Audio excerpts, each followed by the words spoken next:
Muito bom dia, agronegócio. Quinta-feira, 6 de fevereiro de 2025, está no ar o Bom Dia Agronegócio. Sejam todos bem-vindos. Esta é a nossa abertura de mercado aqui no Notícias Agrícolas, abertura da nossa programação da TV Notícias Agrícolas, tudo para que vocês sejam sempre os produtores rurais mais bem informados do Brasil. Juntos nós vamos construindo as nossas manhãs, informação, temos aqui preços, notícias, entrevistas com especialistas. Hoje é quinta-feira, dia de a gente receber a Pátria Agronegócios para tratarmos dessa volatilidade intensa colocada no mercado da soja essa semana, muito forte o que está acontecendo por lá, sejam altas ou baixas, as alterações, as oscilações de preços têm sido muito intensas e é sobre isso que nós vamos falar já já. Vamos falar também sobre o fato da FUNAI agora ter poder de polícia e a FPA já estar mobilizada para conter esse decreto do presidente Lula, do governo federal, que dá esses poderes, portanto, à FUNAI. Nós vamos falar também sobre, ainda da perspectiva da FPA, do seu presidente, o deputado Pedro Lupion, como é que ficam para o Brasil os impactos das relações entre China e Estados Unidos e essa guerra tarifária. Afinal, a China já foi a Organização Mundial do Comércio para fazer o seu posicionamento ali para trazer essa situação. Vamos falar também de como o impacto da colheita da soja atrasada está chegando ao algodão e ao milho safrinha, numa análise da Agriinvest Commodities. E vamos falar também sobre a comercialização de soja avançando na Argentina, porque temos ali as retenções mais baixas e isso está promovendo ali um ritmo um pouco melhor desde que essas tarifações foram baixadas, foram reduzidas. Nós temos então uma tentativa de influenciar de forma positiva, naturalmente, o farmer selling dos argentinos. Vamos já dar esses números e entender como é que essa situação está funcionando por lá. E aqui está começando, portanto, o Bom Dia Agronegócio, onde você sabe antes e primeiro as informações que direcionam o seu dia e os seus negócios.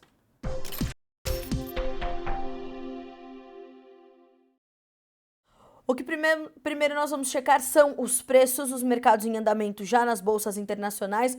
Bolsa de Chicago para início dos nossos trabalhos. A soja subindo 0,8%, vai a 10 dólares e 65 cents por bushel. O milho 4 dólares e 95, tem 0,5% de alta. O trigo 5 dólares e 74, 0,5% de alta também. Ainda em Chicago, tanto o farelo quanto o óleo de soja trabalham em campo positivo. Então nós temos o farelo com alta de 0,6%, vai a 310 dólares e 10 centes por tonelada curta. O óleo de soja, 45 centes mais 39 por libra peso e 0,7% de ganho nesta manhã de quinta-feira, dia 6 de fevereiro.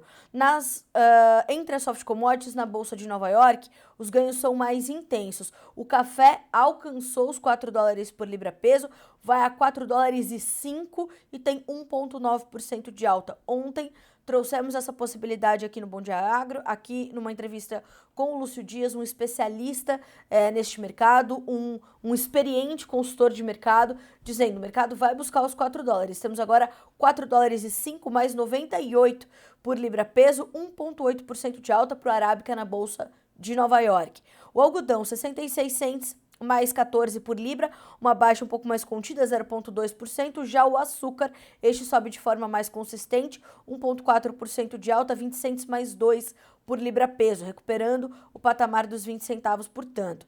Nós temos ainda o petróleo, hoje também subindo, dando espaço para essas commodities também subirem, puxando as demais commodities. Então, no WTI a alta é de 0,8%, o barril vai a 71 dólares mais 56 centavos. O petróleo Brent, 75 dólares e 11 centavos por barril e uma alta de 0,7%. Gás natural, ouro, prata e cobre, estes trabalham em campo negativo. Então, o gás natural hoje tem queda de 0,4%, o ouro de 0,4% também, já a prata cai 1,7% e uma correção. Diz que o cobre também trabalhava em campo negativo, mas não. O cobre sobe e tem alta de 0,5% nesta manhã de quinta-feira. O dólar index também volta a subir, 0,4% de alta, 107 pontos mais 895. Tem estado também bastante volátil a moeda norte-americana frente aos seus pares no mercado internacional. Quando olhamos para o dólar index, precisamos considerar que ali o índice dólar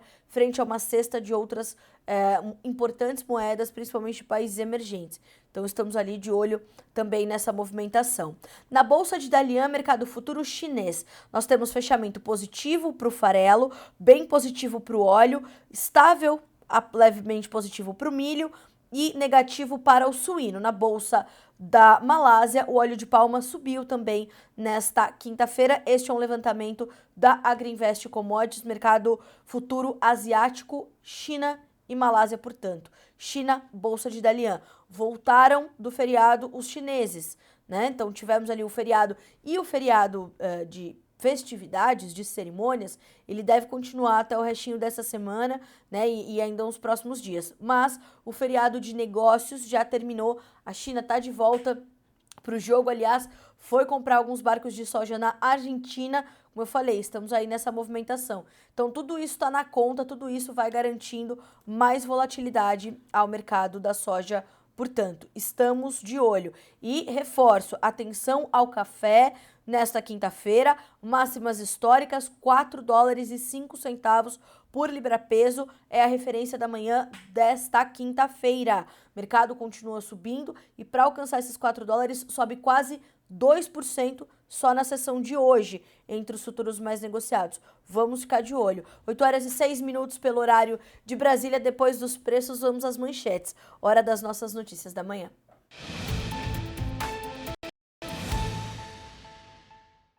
Bom, direto, portanto, a essa informação importante, mais do que isso, preocupante sobre esse decreto de Lula que dá poder de polícia à FUNAI, a Fundação Nacional do Índio. Olha só, o presidente da Frente Parlamentar da Agropecuária, o deputado Pedro Lupion, declarou nesta quarta-feira apoio à apresentação do projeto de decreto legislativo protocolado pelo deputado Alceu Moreira. A proposta susta os efeitos do decreto 12.373, assinado pelo presidente Lula, que concede poderes de polícia à Fundação Nacional dos Povos Indígenas, a FUNAI.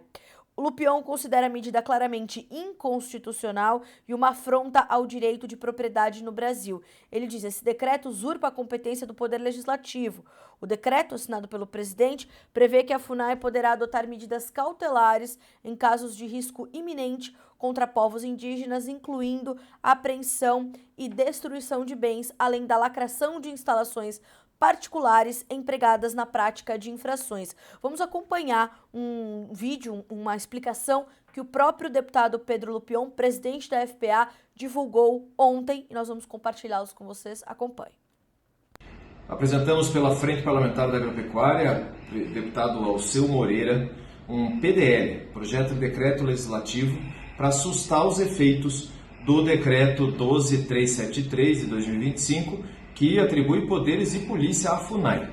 Claramente inconstitucional, usurpa a competência do Poder Legislativo, dá atribuições que não são previstas no escopo e no rol de atribuições da Fundação Nacional do Índio, e é justamente para usar um poder de polícia para não respeitar o direito de propriedade no país. Então nós já estamos negociando com os líderes partidários, já conversei com o presidente da casa, com o deputado Hugo Mota, para que a gente possa já na próxima semana aprovar o requerimento de urgência e tratar desse PDL com a máxima urgência que é necessária. É necessária para dar segurança no campo, paz no campo e principalmente respeitar o direito de propriedade constitucional no Brasil. Observaram, né? Pedro Lupion, como sempre, é bastante taxativo, vai combater isso de forma bastante direta, fora a sua eloquência, dizendo inconstitucional. Complementando essa informação para passarmos para a próxima, o deputado Alceu Moreira, que é o autor da proposta, então, que susta os efeitos desse decreto, criticou a medida do governo federal e alertou para os impactos da decisão. Ele disse, abre aspas, Lula passou dos limites ao decretar o poder de polícia para a FUNAI. Isso significa que, a partir de agora, o órgão terá a prerrogativa para atuar, apreender e aplicar sanções em áreas cujo processo de demarcação ainda está sob análise. O Brasil vai virar uma baderna. Fecha aspas para o deputado Alceu Moreira. E ainda voltando ao presidente da frente, deputado Pedro Lupion, ele ressaltou que já iniciou, como ele disse agora no vídeo, essas negociações com os líderes partidários e com o presidente recém-possado da Câmara dos Deputados, o senhor Hugo Mota, para aprovar o requerimento de urgência e acelerar a tramitação desta proposta, desse projeto de lei. E ele disse, a FPA vai encampar esse tema, já o incluindo na pauta da próxima reunião almoço da FPA, e mobilizando as assinaturas necessárias para aprovar essa urgência, afirmou o presidente da bancada ruralista. É um absurdo. Não tem não tem análise, não tem muito o que falarmos em torno desse assunto, é simplesmente inconstitucional. Inaceitável. É de novo um ataque ao direito à propriedade privada deste país, que está previsto na Constituição. Não tem análise em cima desse tema.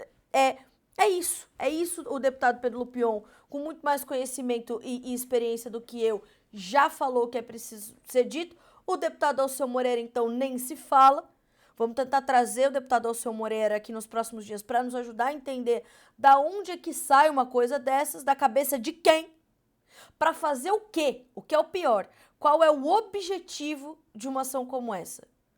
É o fim da picada. 8 horas e 11 minutos pelo horário oficial de Brasília. Seguimos por aqui. Ainda quero falar um pouquinho sobre o deputado Pedro Lupion, porque ele deu uma entrevista importante, consistente ao jornal da Jovem Pan, dizendo dos efeitos das relações estremecidas, mais uma vez, entre China e Estados Unidos, as relações comerciais, e como isso pode ter um impacto bom para o Brasil. A gente tem o foco, portanto, aqui de transformar o debate em oportunidade, segundo o presidente da FPA. A notícia dá conta de que, em entrevista concedida, portanto, ao Jornal da Jovem Pan, na última terça-feira, o presidente Pedro Lupion destacou que as sobretaxas comerciais impostas pelos Estados Unidos à China, bem como a resposta dos chineses aos americanos, podem se converter em oportunidades para o mercado brasileiro. Além disso, o deputado admitiu que o Brasil também deve ser alvo da estratégia comercial do presidente americano Donald Trump, diante da política protecionista do Partido Republicano.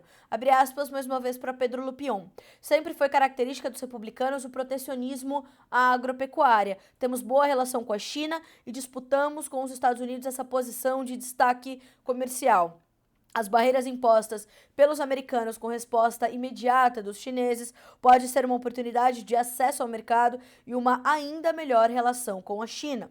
Quanto aos setores que devem ser mais afetados, o presidente Pedro Lupion afirmou que os americanos devem optar por proteger a indústria de etanol de milho, principal fonte energética, e de acordo com o parlamentar, até me perdi aqui. De acordo com o parlamentar, o Brasil exportou muito mais milho que os Estados Unidos, já que o país estaria segurando o produto justamente para produzir esse etanol. Na mesma vertente, a alta produção de suco de laranja por parte dos brasileiros também deve ser um problema para o mercado dos Estados Unidos. Ele disse, eles têm a preocupação de proteger a indústria de etanol de milho como principal energia de renováveis por lá. O suco de laranja é um grande problema para eles e nós somos os responsáveis por 80% do suco de laranja do mundo. Acho que vem algo por aí porque eles são agressivos na negociação, por isso acredito que tenhamos alguma imposição de tarifas.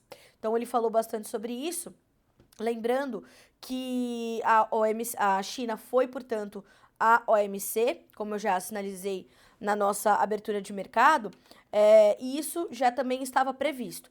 Então, logo Trump começou a falar sobre as suas tarifas e em quem as colocaria primeiro, como também aconteceu, Canadá, México e China. Agora o foco, eu tenho falado muito sobre isso, é a União Europeia. A União Europeia já está preparando uma resposta, inclusive. A China, então, iniciou formalmente uma disputa na Organização Mundial do Comércio sobre tarifas impostas pelo presidente dos Estados Unidos sobre produtos chineses.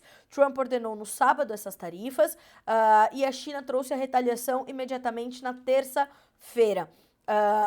Em uma declaração citada pela própria Organização Mundial do Comércio, a China disse que as medidas pareciam ser inconsistentes com as obrigações dos Estados Unidos sobre o acordo que levou à criação do órgão comercial, apontando para a natureza discriminatória das tarifas. Esse documento diz o seguinte: a China reserva-se o direito de levantar medidas e reivindicações adicionais sobre os assuntos aqui identificados durante o curso das consultas e em qualquer solicitação futura para o estabelecimento de um painel. No entanto, não detalhou quais medidas poderiam ser estas.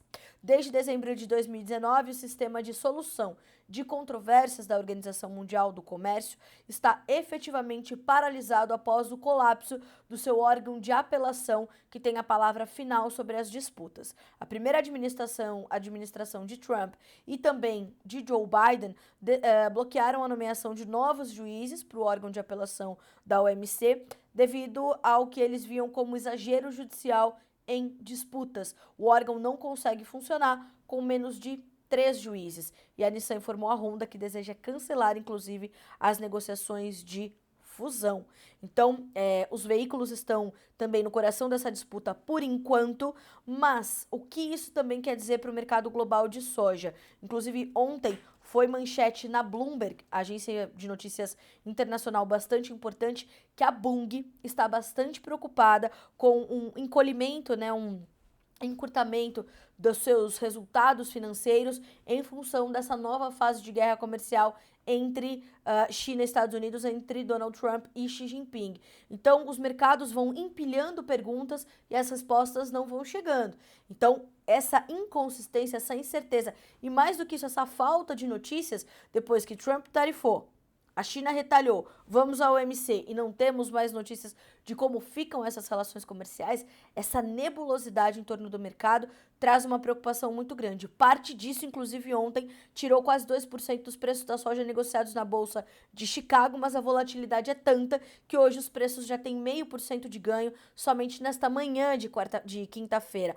Pode se intensificar esse movimento? Pode. O mercado chegou a testar os 11 dólares por bushel essa semana, principalmente ali no contrato julho, algo que também já nós vamos discutir com o Matheus Pereira, diretor da Pátria Agronegócios, aqui no nosso Bom Dia Agronegócio. Aliás, você pode ir participando, deixando as suas perguntas aqui, caso queira, né, trazer já a sua pergunta, a sua dúvida, o seu posicionamento, e vamos fazer essas perguntas para o Matheus e ele vai respondendo a nossa audiência aqui ao vivo. O Tiago Farias diz assim: bom dia, Carla, leste de Minas, Caratinga, pelo jeito veranico é realidade, sol castigando as lavouras de café que vem se recuperando. É isso mesmo, Tiago. Infelizmente, nós temos essa condição climática e parte dessas altas, quase 2% hoje de alta para os preços do Arábica na Bolsa de Nova York, estão muito conectadas a essa condição climática que ainda preocupa aqui no Brasil e sabemos, vai encurtar ainda mais a oferta da nossa próxima safra. Obrigada pelo seu comentário. Seguimos por aqui. Agora vamos falar de gastos do governo, porque eles continuam crescendo e deverão ser maiores nesse ano de 2025. Segundo a CONOF, que é a Consultoria de Orçamento e Fiscalização Financeira da Câmara dos Deputados, foi publicado um estudo técnico sobre o projeto de lei orçamentária anual, com uma análise de que haverá um aumento de 22,8 bilhões de reais nos gastos de 2025. O estudo foi chamado de Projeções Fiscais e Orçamentárias, o desafio das despesas discricionárias, e produzidos pelos consultores Deison de Almeida e Paulo Bijos, do Núcleo de Economia e Assuntos Fiscais da CONOF. Os consultores calcularam a diferença entre alívio e pressão financeira. Eles consideraram alterações que aumentaram o gasto do governo em 2025 e diminuíram de medidas que promoveram cortes de despesas. As pressões somaram 45,6 bilhões de reais. Trata-se da soma de 32,8 bilhões de gastos com o aumento do salário mínimo e da inflação, mais 12,8 bilhões com ajustes a serem feitos no projeto, de acordo com a nota técnica que já havia sido publicada pela consultoria. O salário mínimo aumentou R$ 106, o que se faz com R$ 106.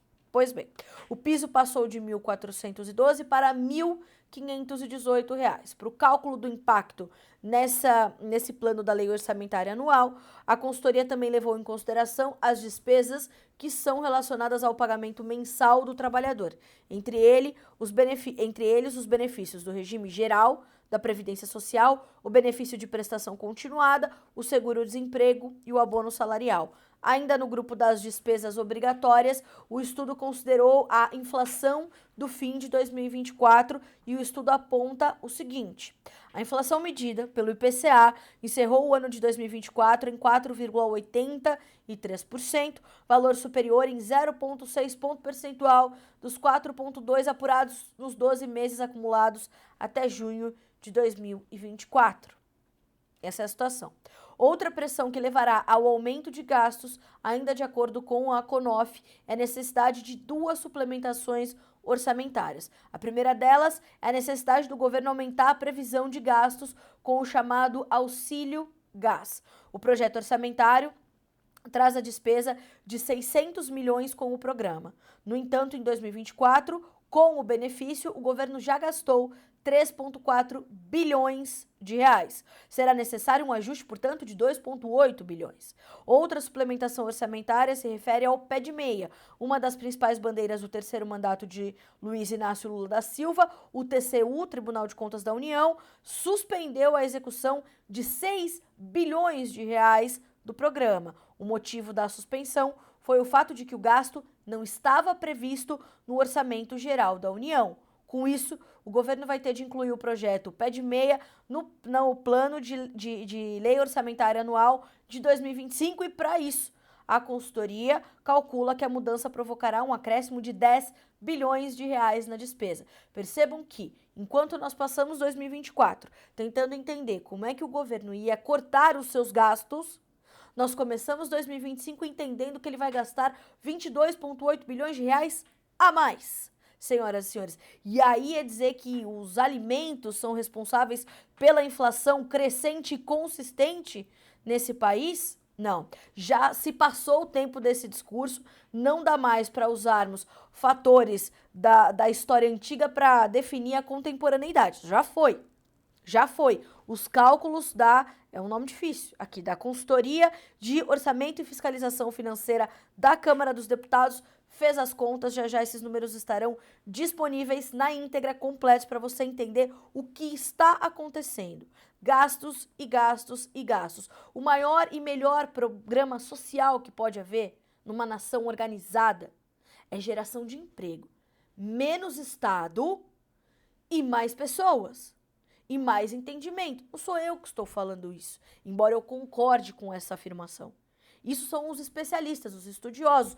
Essa semana, ontem, nós fizemos uma entrevista com o ex-ministro Antônio Cabreira falando justamente sobre isso.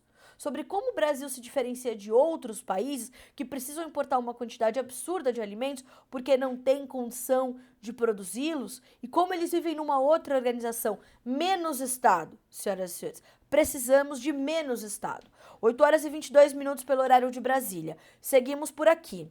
Vamos falar agora sobre os efeitos do atraso da colheita da soja. Sabemos que há ainda muitas regiões sofrendo. Aliás, você que está acompanhando o Bom Dia Agronegócio, vá mandando para nós como é que estão as condições aí na sua região. Como é que estão as chuvas, as temperaturas, se você está conseguindo ou não colher e avançar num ritmo normal com os seus trabalhos de campo, ou se você vem sofrendo com essas adversidades climáticas. Nós sabemos que na região, ali no estado de Mato Grosso, o maior estado produtor de soja deste país, nós ainda vemos regiões sofrendo com o excesso de umidade, os solos muito encharcados, a soja perdendo qualidade, e esse atraso na colheita gera uma série de impactos acumulados para as próximas culturas, tanto para a segunda safra de milho quanto para a safra de algodão para quem a produz. Aliás, é difícil até mesmo plantar o algodão com tanta chuva, ainda mais o algodão que é uma cultura tão custosa e um pouco mais sensível, um pouco mais frágil, embora também com a sua resiliência. Mas é sabido, né? O produtor de algodão, o cotonicultor tem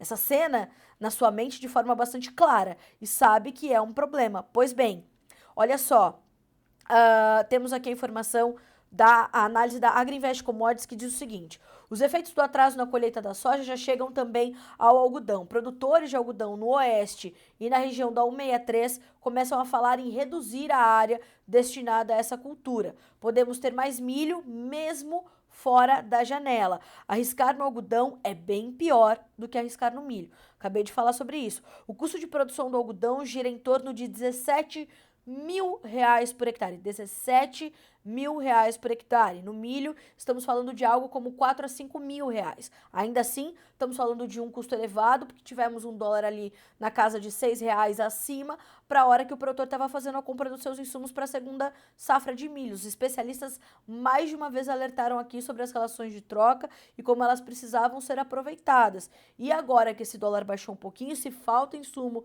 para você comprar, faça suas contas e veja que momento é esse para você, portanto. O plantio de ambos, tanto o algodão quanto a segunda safra de milho, já está bem atrasado, mas essa é uma decisão olhando para os riscos. O plantio do algodão chegou a 54% contra uma média de 72% e contra os 96% do ano passado. Então nós temos aí preocupações sérias. Isso vai mexer com não só com os trabalhos de campo e as estratégias de campo, mas vai mexer também com o bolso do produtor.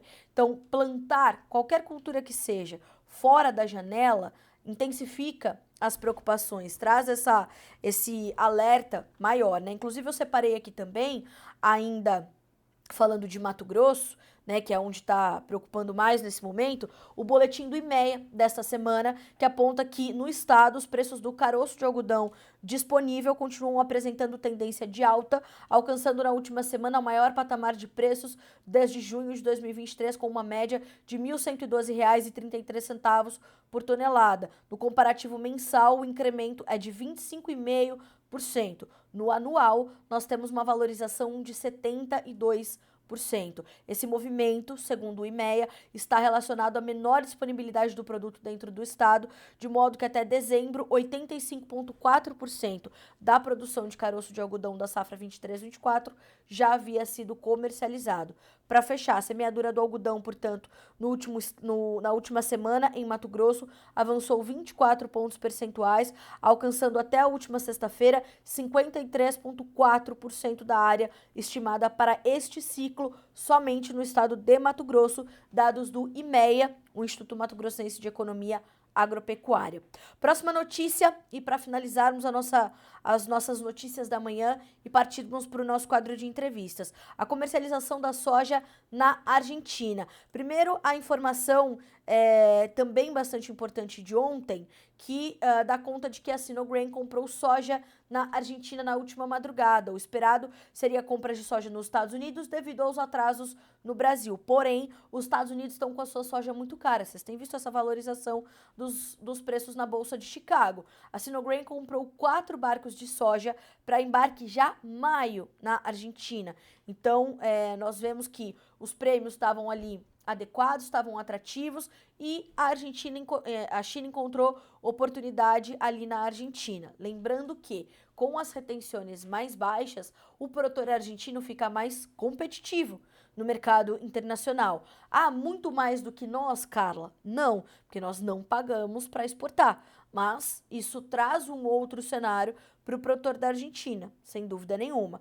Pois bem, ainda de acordo com as informações apuradas pela Agriinvest, o farmer selling da soja na Argentina começou a andar. Nessa semana está em 310 mil toneladas em 2 dias, uma média diária de 150 mil toneladas, o dobro do que se registrou nas últimas 3 semanas. Ontem mesmo, como eu já adiantei, foram comprados esses 2 barcos para embarque maio, mas esses 4 barcos para embarque maio, mais 2 para embarque junho.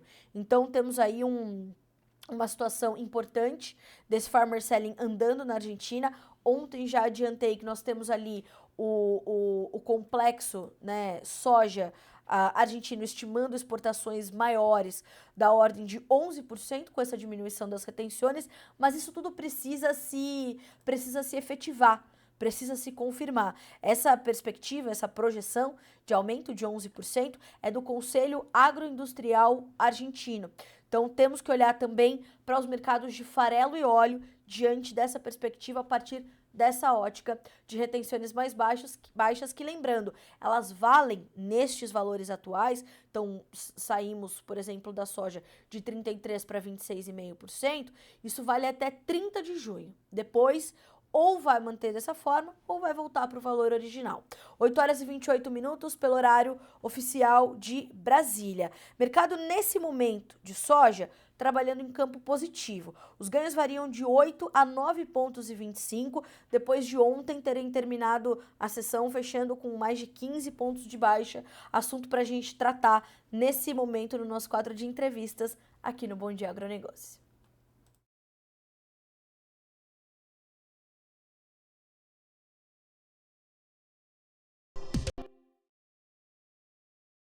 E hoje é quinta-feira, dia de Quinta com a Pátria. Matheus Pereira, bom dia, meu amigo, seja bem-vindo. É um prazer ter você com a gente mais uma vez. Dale, dona Carla, todos estão nos assistindo. Bom dia nessa quinta-feira abençoada. Bora lá, pela frente. Matheus Pereira, mas é um sobe e desce nessa Bolsa de Chicago que não se sabe para onde vai. Ontem eu conversava com um analista de café, eu dizia assim, Lúcio, mas tem mais para onde ir esse preço? Ele falou, tem, Carlinha, para cima. Como é que estamos para soja? Num dia cai 15 pontos, no outro sobe 15 pontos. A volatilidade vai continuar, Matheus? Carla, sim, volatilidade ela é saudável ao mercado. Eu tenho certeza que alguns produtores, né, acabam sendo induzidos ali a pensar que a especulação ela é desfavorável ao setor, só que não, ela nos dá oportunidade, né? Assim como a gente vê os exageros especulativos, né, quando o mercado está sangrando, também existem exageros especulativos quando o mercado está benéfico, né, está soprando para novas altas, né? E é o que a gente observa por agora, né, Carla? A gente tem um mercado que, enfim, já criou essa consciência sobre o Brasil, que a safra é cheia, não tem ninguém falando nada diferente hoje, né? Assim, até o papagaio do pirata repete a mesma coisa. A safra no Brasil é cheia. Até os analistas de ar-condicionado estão falando a mesma coisa. A safra do Brasil é cheia. É mesmo. Então, assim, essa percepção ela já existe. Agora, os problemas estão aparecendo. E esses problemas, né, assim como na safra de verão, assim como nessa segunda safra de outono, a safra de inverno, assim chamada também no Brasil, na segunda safra brasileira, a gente tem alguns problemas aparecendo que vai desconstruindo essa percepção prévia, cara. Bom, Matheus, o quanto disso, eu acho que é importante a gente entender, claro, tudo que está motivando essa situação em Chicago, mas mais do que isso, eu acho que é importante a gente entender como isso chega para nós, né? O que eu tenho ouvido também essa semana, né? Porque eu começo aqui o Bom Dia Agronegócio, mas no final do dia eu vou conversar também com os analistas para fechar o mercado. Como é que eles têm me descrito essa semana, essas últimas semanas, de negócios ainda travados? Porque o produtor está também de olho nessa volatilidade. Qual tem sido a sua percepção, a percepção da Pátria sobre, nesse momento, a nossa safra e os nossos negócios?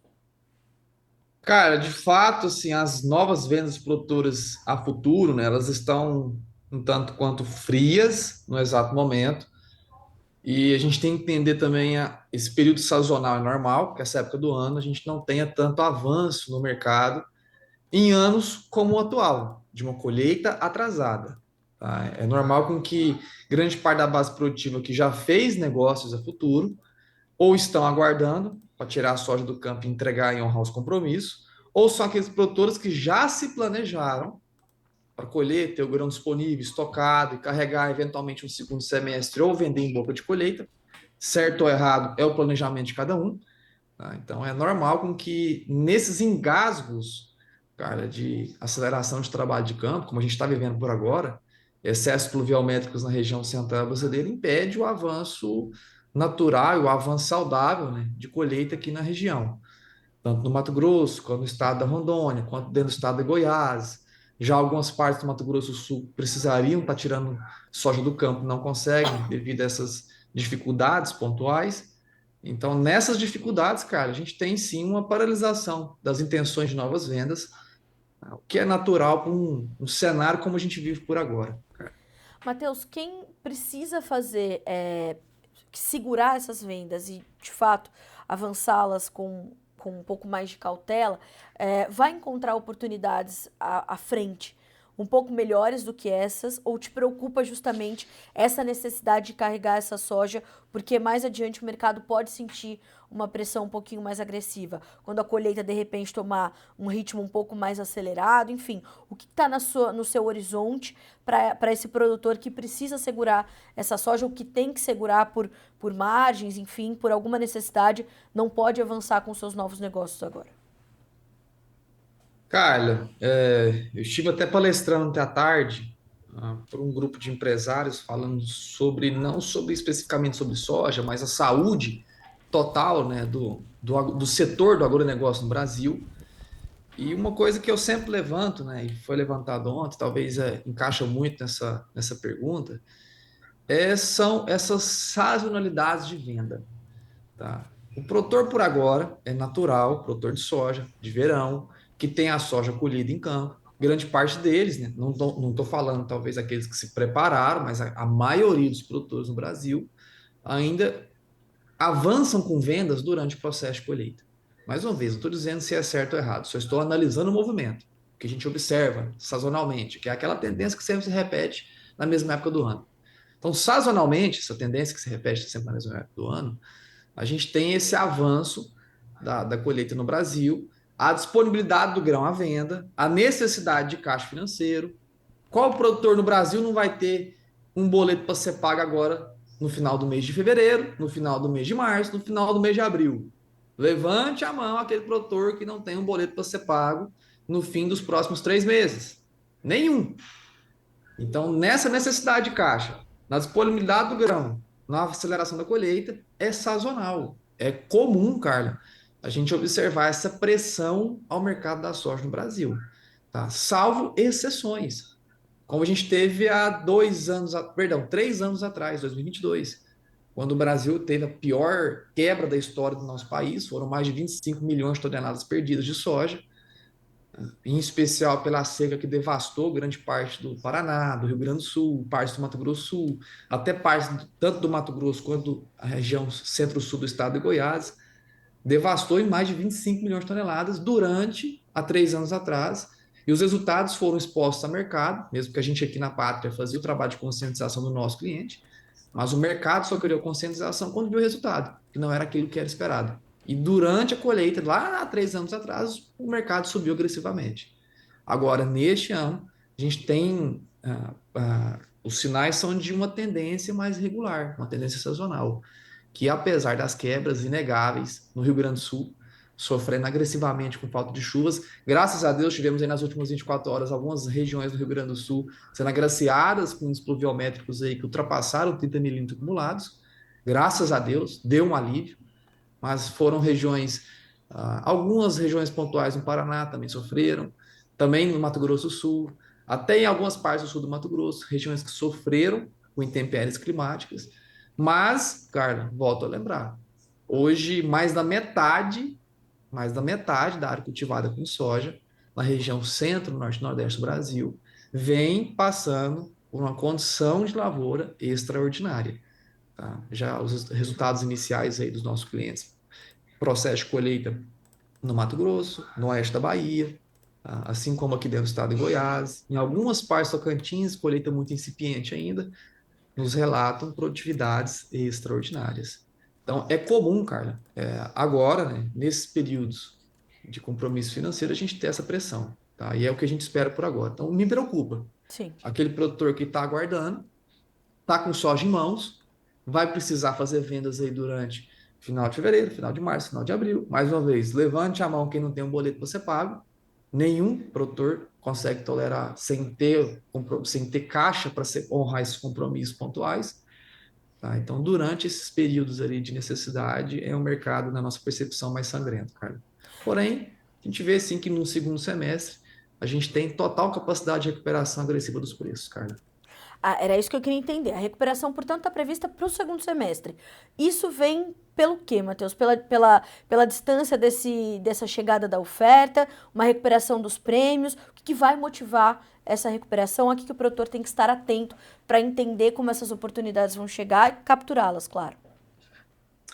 Cara, o primeiro ponto, demanda, tá? Mais uma vez a gente vê a mesma ladainha, todo começo de ano, aquela mesma história. Ah, a China vai parar de comprar soja do Brasil. Fecha o ano, China bate recorde de importação. Então, mais uma vez, os chineses estão com muito apetite por soja brasileira, tá? Em especial do Brasil. Esses conflitos comerciais de Trump, Xi Jinping, eles ressaltam ainda mais, né, a necessidade da China manter esse bom relacionamento comercial com o Brasil, tá? Algo que já vem sendo observado já desde 2019, a gente sempre fala isso.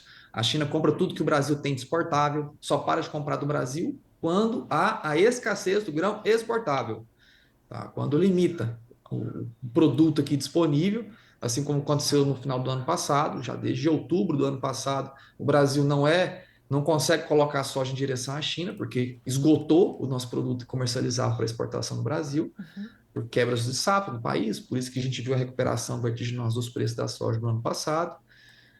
Então, demanda é um fator crucial, maior rebanho da história chinesa aberto agora em 2025 para a cadeia de suínos, que é a cadeia que consome mais da metade do produto importado pela China. Tá? A gente tem tanto recorde no rebanho suínos e o rebanho de aves.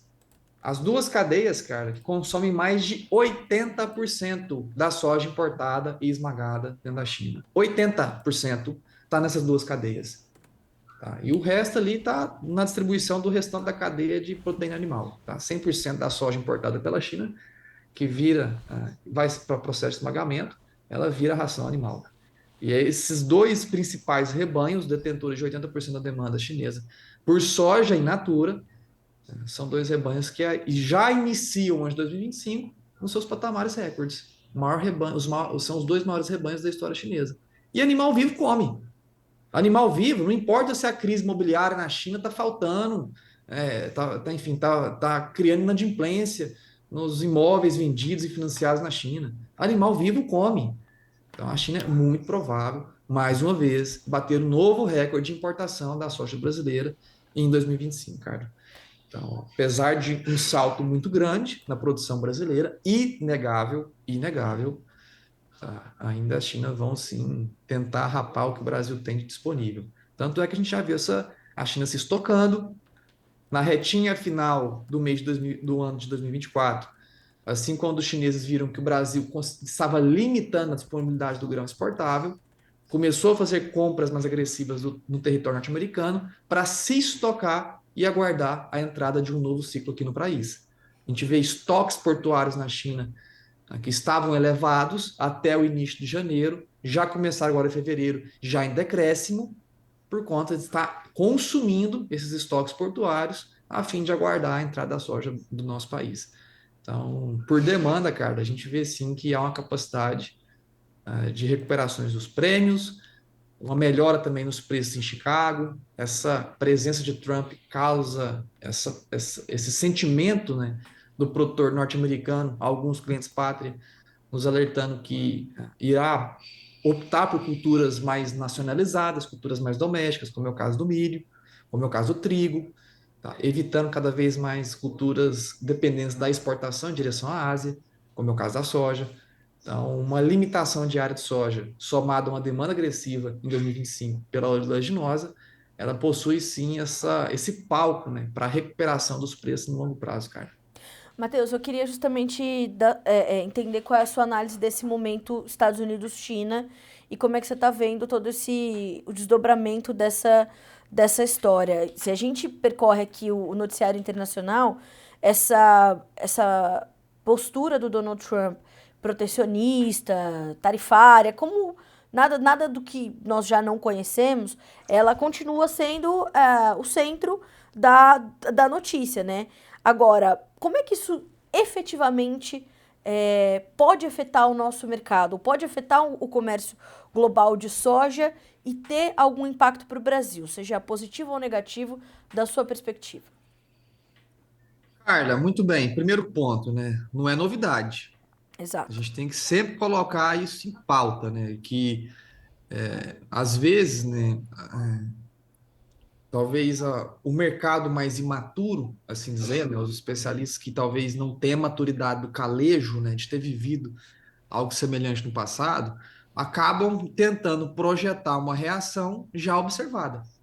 Lá em 2018, no estopim do conflito comercial de Trump e Xi Jinping, eu falo muito disso também nas minhas palestras Brasil afora, né? E mostro os motivos, né? O Trump lá se sentiu, criou umas suspeitas, né? Sobre roubo de propriedade intelectual em máquinas de Uhum. lavar roupa. É, Então, o conflito começou lavando roupa, lá na China, entre China e Estados Unidos, lá em 2018. Trump foi lavar roupa com o Xi Jinping na China. E aquele conflito foi se escalando até ter retaliações do lado chinês sobre produtos agropecuários de origem norte-americana, que são retaliações vigentes até hoje. Não é a presença de Trump que voltou a trazer as tarifas. Biden, durante seus 4 anos de governo, manteve, exato. tá, toda a barreira tarifária contra os chineses, por resposta retaliatória, manteve a barreira tarifária sobre os produtos norte-americanos. O que está acontecendo agora é uma intensificação.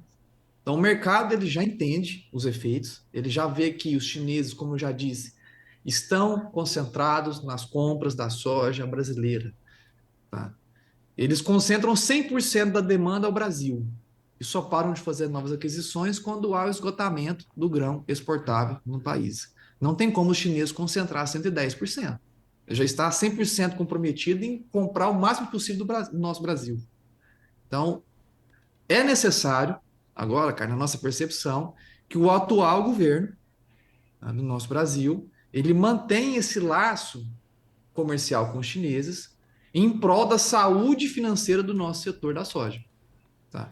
A gente sabe que, né, para a soja no Brasil é o produto mais relevante na construção de riqueza do nosso país. No PIB, né, ele responde por mais de 1% do nosso PIB, o produto único, é o produto único mais relevante, maior peso na formação do nosso produto interno bruto.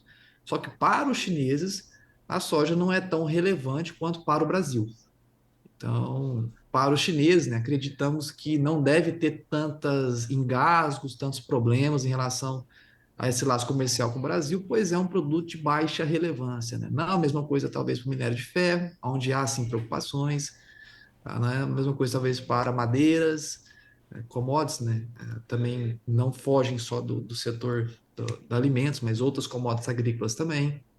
Então, para a soja, Carla, é necessário que a gente mantenha essa relação comercial saudável, favorável, para que a gente mantenha esse fluxo de exportação em sentido aos Estados Unidos. Para a soja. Para o mercado da proteína animal, eventualmente é uma preocupação. Os norte-americanos é um grande player, um grande participante do mercado de proteína animal, em especial aqui do Brasil. Tá? As principais empresas hoje, né, abatedoras e processadores de carne dentro do território norte-americano são empresas brasileiras. Então, a gente pode sim ter alguns engasgos em relação à proteína animal, caso o Trump, né, permaneça com essa postura protecionista, essa postura de iniciar conflitos não mais bélicos, mas conflitos comerciais, como a gente tem visto por agora, e que pode sim respingar no nosso mercado da pecuária. Agora, no mercado de proteína vegetal, como é o caso da soja, a gente tem muito mais a ganhar do que a perder com o Trump jogando querosene na fogueira, assim dizendo, Carlos. Deixa eu jogar então, né, Matheus Pereira? Deixa eu jogar. Aí a gente, primeiro a gente vê o fogo, depois a gente pensa se a gente vai ter que apagar. Matheus, pra gente É isso aí. não é? Pra gente concluir a nossa troca de ideias dessa quinta-feira. Que preços a gente tá falando sendo ofertados ao produtor brasileiro, base Porto, pra gente entender de uma forma um pouquinho mais ampla como é que o mercado brasileiro vai caminhando para concluir essa semana. Tô pegando agora, cara. Você me joga na fogueira É e eu saio lógico. com. Eu saio de dentro da fogueira com o número aqui na mão, ó. Ué, eu só vou pedir pra gente que sabe. O O... João Batista me ensinou assim, ó, ninguém vai balançar uma árvore que não vai cair frutos de lá. Então É acostume-se, isso Carlinha. aí. Então você é por aí. É isso aí. Muito boa frase do grande sábio amigo João Batista. Olha, Carla, a gente tem agora, no exato momento, autorizado hoje pela manhã às 8 horas, pela Lohane Ferreira, a nossa analista de mercado físico dentro da pátria. A gente tem grande parte do Mato Grosso e Goiás fora do mercado. Mato Grosso do Sul, para entrega do disponível ainda, 115 dourados. Ponta Porã 116 do disponível, tá? Estou falando de futuro. Futuro eu já passo agora, já está abrindo meu sistema por aqui. A gente tem Minas Gerais também, grande parte fora do mercado. Santos hoje disponível 130. Tá, Paranaguá 13330, Carla. Já é uma soja em Paranaguá que já vai mesclando o disponível com já a nova safra colhida em 2025. Tá? Então a gente tá. tem agora fevereiro 133, que é essa disponível, já mesclada com a entrega do 25. A gente tem o março já R$ 3 abaixo, 130, descontado por prêmios. Tá? O prêmio do março está a cerca de 22 pontos abaixo de fevereiro. O fevereiro ainda com 5 pontos positivo, o março já com desconto de 18 pontos negativo no prêmio. A gente tem um abril já recuperando, tá, a 133. Não por conta de prêmios, que se mantém a mesmos patamares aí de março, mas por conta já de uma precificação do Chicago abril, tá, em diante, né, que é o caso do contrato maio, já acima, né, 20 centavos acima do março. Aí a gente já tem o maio 137, a gente já tem um junho a 140 e um julho a 143. Tá vendo o mercado nos contar a mesma história que a gente está tentando descrever por aqui, cara? Exato, 10 Segundo reais. semestre, R$ 10 acima, 10 reais já do acima. disponível agora do fevereiro. E se a gente contar com março, que é onde a gente tem a plena disponibilidade do grão aqui no Brasil, que é quando 80% das lavouras brasileiras já estão em processo de colheita ou já foram colhidas, a gente está falando de R$ 13 acima do juro em relação ao março. Tá? Então, tá aí a história contada nos próprios números, aonde mostra que o mercado ele entende que durante a colheita é natural essa pressão, porém essa pressão vai se esvaindo, né, de acordo com que os negócios são realizados, compromissos são honrados e a soja deixa de estar comercializável, né, deixa de estar disponível, comercializável no campo, né, pois já está estocada, armazenada e já planejada para carregar para o próximo semestre, cara. Bom, Matheus Pereira, excelente forma da gente concluir a nossa conversa de hoje, porque boas notícias, portanto, para os próximos meses. Quem der para travar, olhar para esse preço e fazer alguma estratégia, é por aí, tem que fazer conta. Meu amigo, muito obrigada mais uma vez. Mais do que entrevista, é a gente trocar essas ideias, fazer essa análise mais ampla. Então, muito obrigada mais uma vez. Matheus, semana que vem tem mais. Vamos juntos, Carla. Estamos Sempre. juntos aqui mas todas as quintas-feiras. Um abraço a ti, e a todos. Fiquem com Deus. Até logo. Até, Matheus. Bom restinho de semana para ti. Obrigado, meu amigo. Até mais. A vocês também. Tchau, tchau. Beijão. Beijo. Bom, senhoras e senhores, muito obrigada pela audiência, pela participação, pela companhia de vocês. Na sequência tem Realidades das Safras com o Guilherme Dorigatti, informações importantíssimas das principais regiões produtoras de grãos e outras culturas deste país. Acompanhe. Tá no ar a TV Notícias Agrícolas o dia todo, programação para que você seja o produtor rural mais bem informado do Brasil. Bom dia e bons negócios.